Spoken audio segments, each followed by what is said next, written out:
நீங்கள் பார்த்துக் கொண்டிருப்பது உங்கள் விஜய். இன்னைக்கு நாம பருப்புருண்டை சாம்பார் எப்படி செய்யறதுங்கிறத பார்க்க போறோம். இதுக்கு என்ன செய்யணும்னா, துவரம் பருப்பும் கடலை பருப்பும் நல்லா ஊற வச்சுட்டு, அந்த ஊறினதோட மிளகா வத்தல், கொத்தமல்லி, உப்பு எல்லாம் போட்டு நல்லா அரைச்சிட்டு, அதை வெறும் கடாயில் போட்டு நல்லா கிளறிட்டோம்னா கெட்டி ஆயிடும். கெட்டியான பிறகு அதை இந்த மாதிரி உருண்டை உருட்டி வச்சுக்கணும். இன்னும் கொஞ்சத்தை எடுத்து தண்ணி விட்டு நல்லா கரைச்சி வச்சுக்கணும். இதுதான் சாம்பாரோட பேஸ் ஆகும். ஆனால் இது எப்படி பண்ணுறதுங்கிறத பார்க்கலாம். ஒரு கடாயை நல்லா சூடு பண்ணிவிட்டு அதில் நல்லெண்ணெய் விட்டுட்டு, நல்லெண்ணெய் நல்லா காஞ்ச பிறகு முதல்ல பெருங்காயத்தை போடணும். பெருங்காயம் போட்டு அது பொரியும் போது ஒரே ஒரு வத்த மிளகாய் அதை போட்டு நல்லா அது செவக்கணும்.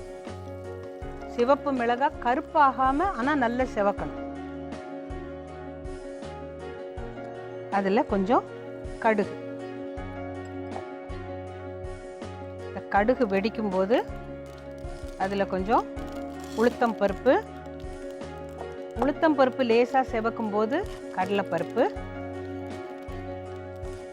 போட்டு நல்லா 2 பருப்பு நல்லா செவக்க ஆகும்பொழுது அதில் கொஞ்சம் தண்ணி விட்டுக்கணும்.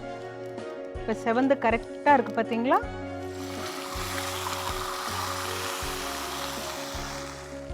இதில் கொஞ்சமாக ஆசீர்வாத் சாம்பார் பொடி போட்டுக்கிறோம்.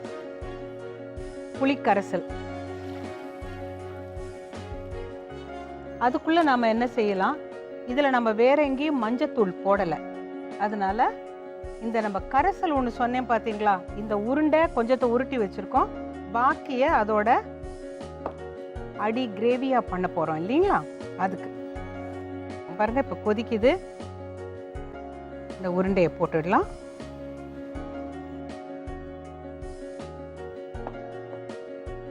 இது ஒரு 5 நிமிஷம் கொதிக்கணும். 5 நிமிஷம் கொதிச்சாதான் இந்த உப்பு புளி காரம் எல்லாம் அந்த உருண்டைக்குள்ளே போகும். ஒரு 5 நிமிஷம் கொதிக்கட்டும்.